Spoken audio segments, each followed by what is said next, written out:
अस्सलाम वालेकुम स्टूडेंट्स ज़रूरत के तहत इलास्टिसिटी ऑफ डिमांड के हवाले से मैंने इस वीडियो को अलग से रिकॉर्ड किया है। हम कह सकते हैं इलास्टिसिटी ऑफ डिमांड के हवाले से मेरी फर्स्ट वीडियो का सेकंड सेक्शन बना देते हैं इसको।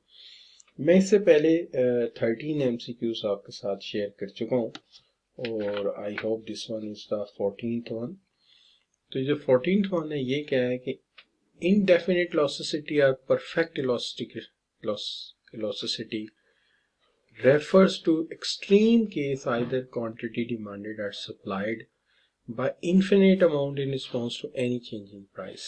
कि देखिए बात ये होती है कि अगर हमारा एक डिमांड कर्व, चले हम डिमांड कर्व कोई ले लेते हैं तो दोनों में सेम बात, तो अगर बिलफर्ज ये पैरेलल टू ओ एक्स है यानी हॉरिजॉन्टल है तो हम ये जानते हैं कि ये जो इलास्टिसिटी है ये इन्फिनिटी हो गई है, यानी ये बियॉन्ड द लिमिट है। प्राइस में जरा सा भी फर्क आ गया तो लामहदूद हद तक रिस्पॉन्स मिलेगा क्वांटिटी की डिमांडेड का प्राइस को।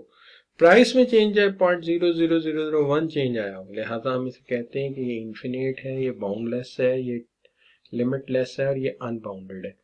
इसलिए ई ऑप्शन को हम करेक्ट ऑप्शन मान सकते। अब जो क्वेश्चन 15 है, that is a question when only a small portion of consumer income is spent on a good,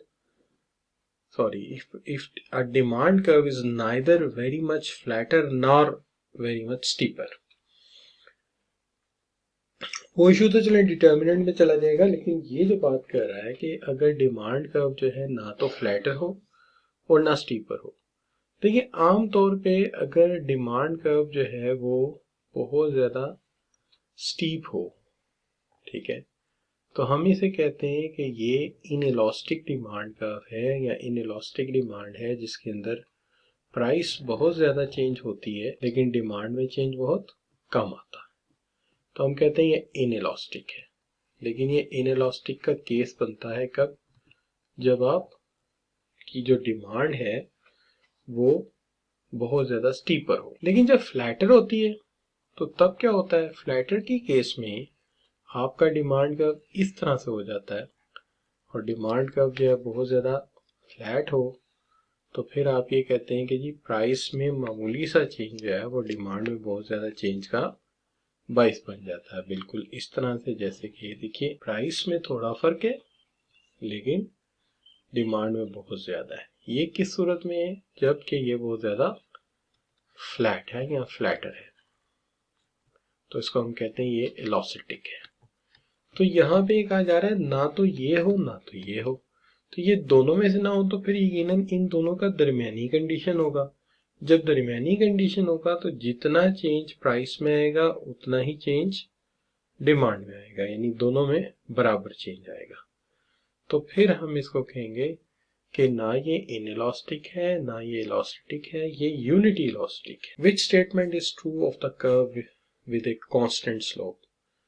देखिए अगर किसी भी कर्व की स्लोप कांस्टेंट है तो इसका मतलब है according to y equal to a plus B X concept ये एक स्ट्रेट लाइन, तो लिहाजा हम इसको एक स्ट्रेट लाइन कहेंगे चूंकि इसके अंदर कांस्टेंट स्लोप है।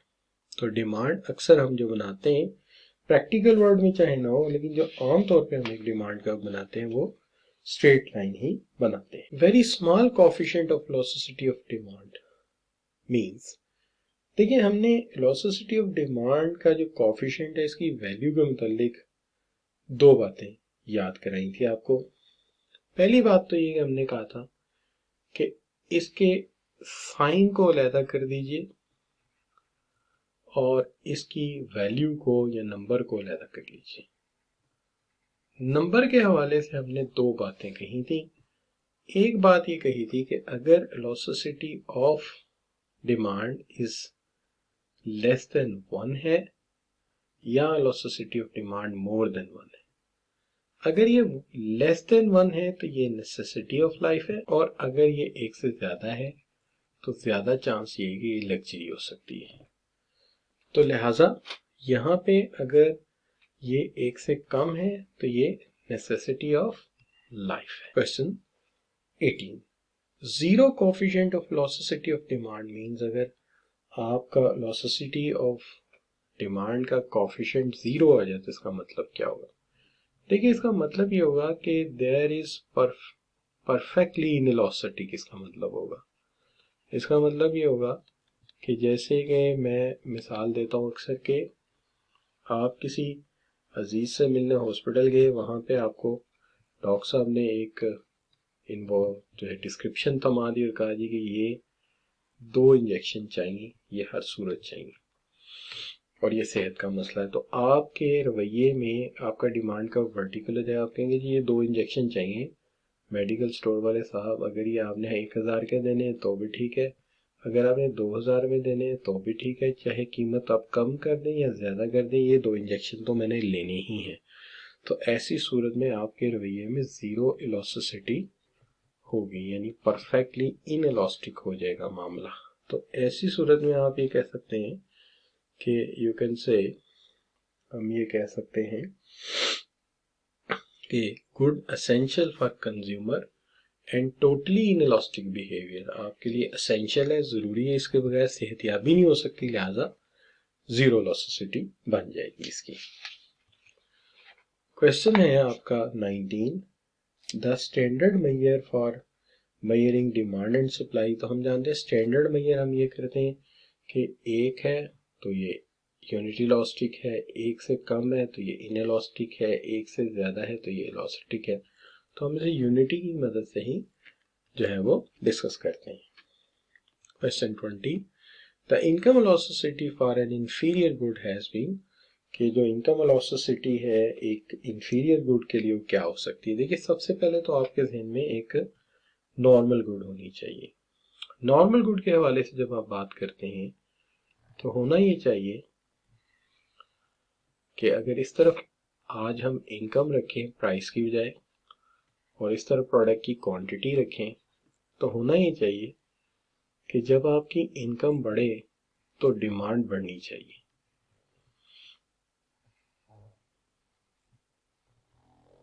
यानी इनकम बढ़े तो डिमांड बढ़नी चाहिए। लेट से आपकी इनकम y1 से 1 हुई है, बढ़ी है, तो डिमांड भी बढ़नी चाहिए प्रोडक्ट की। ऐसी सूरत में ये नॉर्मल गुड है। और यहाँ पे आप देख रहे हैं पॉजिटिव स्लोप है, तो ये नॉर्मल गुड है। लेकिन अगर इनकम के बढ़ने की सूरत में प्रोडक्ट की डिमांड में कमी आ जाए तो इसका मतलब है ये प्रोडक्ट आज नॉर्मल प्रोडक्ट नहीं है, फिर ये कोई इंफीरियर गुड है कि आमदनी के बढ़ने पर कंज्यूमर जो है वो इसे नज़रअंदाज कर रहा है। तो फिर इसका डिमांड कर्व इस शक्ल का होगा। इसमें क्या होगा कि जब तक इनकम कम थी वो Q2 खरीद रहा था, जब उसकी इनकम बढ़ी तो उसने इसे नज़रअंदाज करके कुछ और ख़रीदना शुरू कर दिया। इसका मतलब ये इनकम के बढ़ने से इसकी डिमांड में Q2 से Q1 तक कमी आई है।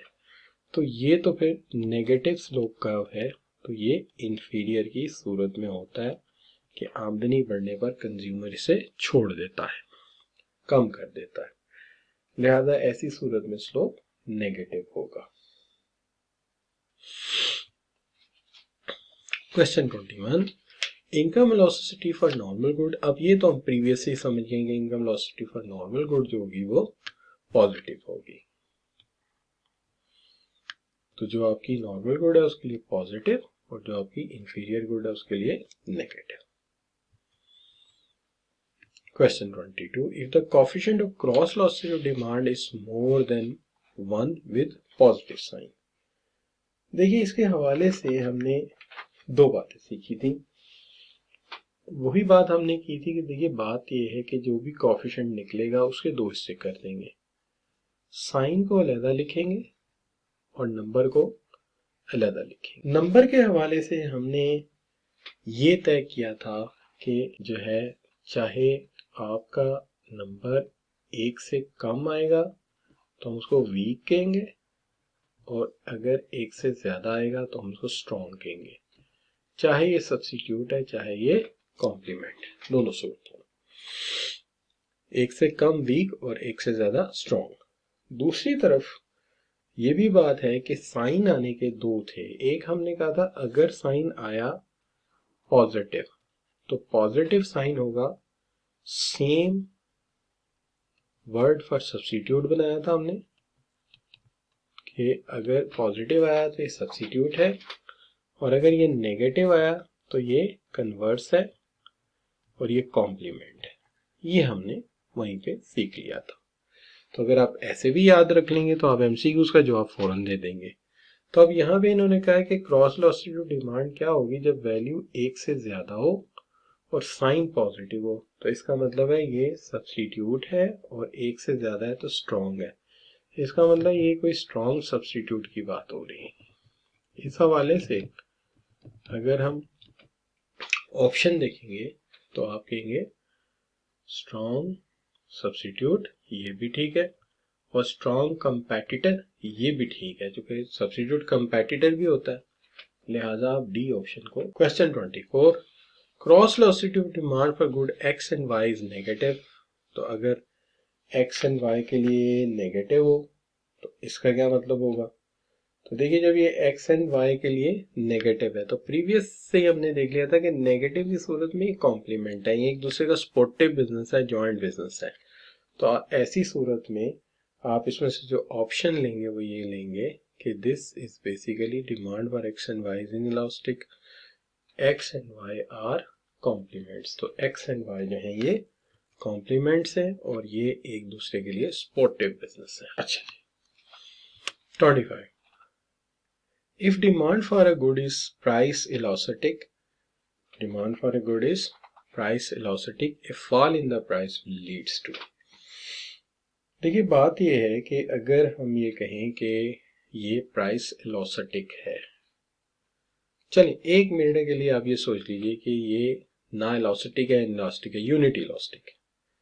तो यूनिटी इलास्टिक के हवाले से जो हमने पढ़ा था वो ये पढ़ा था कि जनाब प्राइस जो है वो फर्ज कर लीजिए, सपोज कर लेते हैं कि 40 है, यानी कम हो जाती, कम ही करनी है ना, और जो डिमांड है उसको हम कर देते हैं लेट से पहले 300 केजी थी, अब 400 केजी हो गई। तो ऐसी सूरत में आपका जो एक्सपेंडिचर है और जो आपका सेल्स है वो सेम रहेगा, 1200।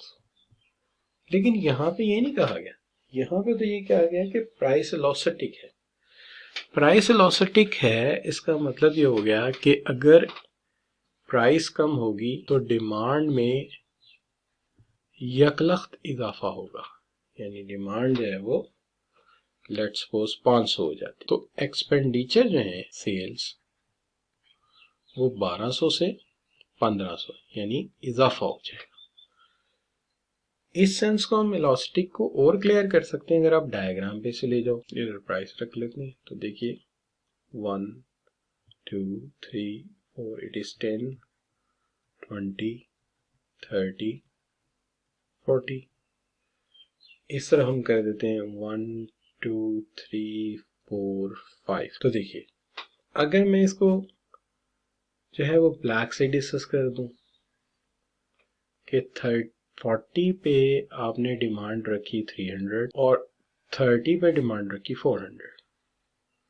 तो देखिए डिमांड का ना तो स्टीपर है ना फ्लैटर है। आप कहेंगे सर ये तो यूनिटी इलास्टिक है, लेकिन आपने इलास्टिक बोला है तो इलास्टिक ये वाला हुआ ना, फिर जहां पे 30 पे डिमांड 500 हो जाती है, ये 500 हो गई।